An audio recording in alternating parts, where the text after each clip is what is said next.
Традиционно приезжает на этап Кубка мира очень сильнейшие самбисты мира, потому что через месяц с хвостиком всегда проходит чемпионат мира. Поэтому все национальные команды государств, последняя прикидка проверяет готовность своих бойцов, и чтобы они принимали участие уже на чемпионате мира. Традиционно большое количество государств приезжало, но в последнее время некоторые государства, которые оказывали помощь какую-то, в связи с тем, что это не олимпийский вид спорта, не финансирует своих спортсменов, и многие вынуждены приезжать за свой счет, поэтому проблема возникает, и почти все этапы Кубка мира, и Назарбаевский, и Лукашенковский, и основателя самбо Анатолий Аркадьевич Харлампиева, несколько меньше приезжает. Есть объективные причины, нет финансирования. И очень приходится сожалеть, что одна из сильнейших самбистских стран, Грузия, которые приезжали и всегда демонстрировали очень красивую борьбу.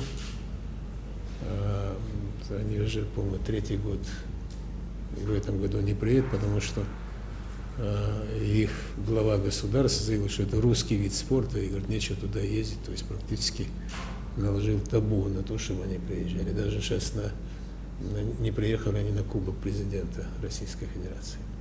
6 чемпионов мира собралось в одной весовой 90 килограмм. 6 человек, потому что разных лет и разных весовых категорий. Там такая рубка была, что из этих 6 один стал чемпионом, один стал третьим, остальные там пролетели.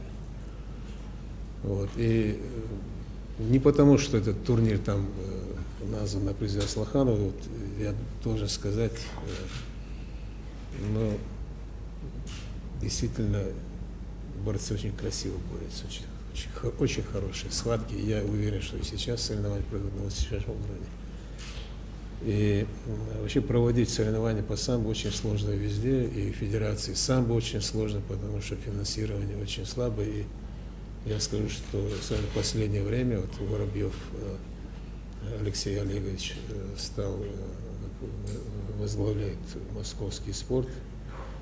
Они постоянно в центре внимания держат самбо, соревнования, когда проводятся, будь то молодежные, детские, взрослые, и этапы Кубка мира, много соревнований, очень серьезно помогает нам, поддерживает и финансово, и административно, ресурсно и так далее. Поэтому дышать немножко стало лучше. И должен сказать, что и Москва, в свою очередь, по-моему, уже очень мощно идет вперед, и на всех сейчас соревнованиях москвичи, можно сказать, и в командном первенстве, и в личном первенстве почти по всем возрастным группам очень прекрасно выступает. Сейчас самбо возвращается в город Москву. Самбо становится снова самбистской столицей и самбистской России. В этом большая заслуга Москвы и московской мэрии, и московского департамента физической культуры и спорта. Руководство московским спортом много делает для популяризации и поддержки самбо, опять же, в силу возможностей. Вы знаете, мы живем в непростое время, к сожалению, все упирается, нравится нам это или нет, финансовая составляющая, но понимая роль и место самбо в популяризации здорового образа жизни, воспитании патриотизма и духа, руководство московского спорта всецело поддерживает это движение. В ноябре состоится чемпионат мира в Вильнюсе, и турнир на призы Аслаханова является завершающим этапом формирования сборной команды России по борьбе с самбо. Этот турнир проходит у нас нетрадиционно, но хочу сказать, пока я ехал, уточнял количество стран, в нем примут 16 стран. Говорилось об этом или нет, я не знаю. Пока нет. А вот по дороге мне сказали, что будет 17 стран принимать участие. И это очень солидное количество команд. которые приедут. И он необычный турнир тем, что, ну, все знают, что мы являемся фаворитами в этом виде спорта.